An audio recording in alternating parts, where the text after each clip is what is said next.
Magandang araw po sa inyong lahat, sa ating mga kasamahan sa gobyerno, lalong-lalo na sa ating mga kaguro. Sa ating lahat ng mga kawani ng gobyerno, at sa mga kaguro natin na gustong makapasok sa gobyerno at DepEd, isang magandang balita para sa inyo, dahil nabanggit ng ating kalihim ng DepEd na si Sara Duterte, na nais niyang wakasan ang palakasan system sa hiring ng mga guro. Aniya, ang pangarap ng DepEd ay magbigay ng makabago at pangmatagalang solusyon sa mga hamon ng basic education. Para sa buong detalye, panoorin ang bidyong ito. At kung bago po kayo sa ating channel, mangyaring paki-subscribe, like, and share, at paki-hit na rin po ng notification bell para maging updated po kayo ng mga ganitong information, at narito ang detalye.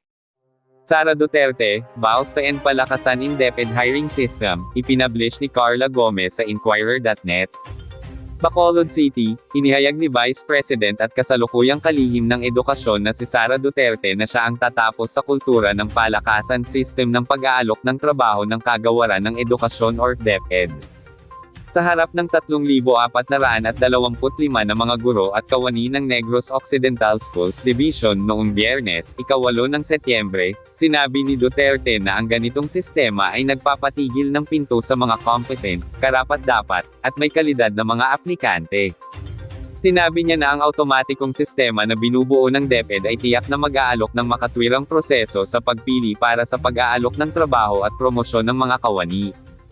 Ang pangarap ng DepEd ay magbigay ng makabago at pangmatagalang solusyon sa mga hamon ng basic education, aniya. Pinigyang diin din ni Duterte ang kanyang mga plano na gawing mas magaan ang pasanin ng mga guro sa pampublikong paaralan sa pagdiriwang ng National Teachers Month sa Panaad Sports Complex sa Bacolod City.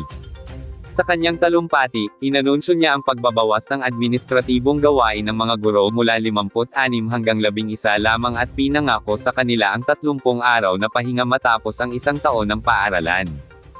Kasalukuyan ding nagtatrabaho ang DepEd sa paglulunsad ng isang website upang magbigay ng legal na tulong sa mga guro para sa mga problema sa kontrata ng utang.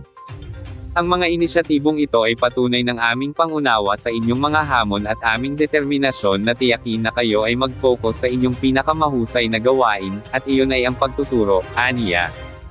Kasama rin sa nasabing kaganapan ng gobernador ng Negros Occidental na si Eugenio Jose Lacson, punong lungsod ng Bacolod City na si Alfredo Abelardo Benitez, ang mga alkalde ng Negros Occidental, si Representative Mercedes Alvarez ng ika-6 na distrito ng Negros Occidental, at si Representative Stephen Paduano ng Abang Lingkod Party List. At dito po nagtatapos ang ating video, at kung nagustuhan nyo po ang ating video, mag-iwan ng inyong comment sa comment section, para po patuloy kayo maka-access ng latest information, mangyaring paki-subscribe, like at share para ma-notify po kayo ng mga latest updates. Maraming salamat po.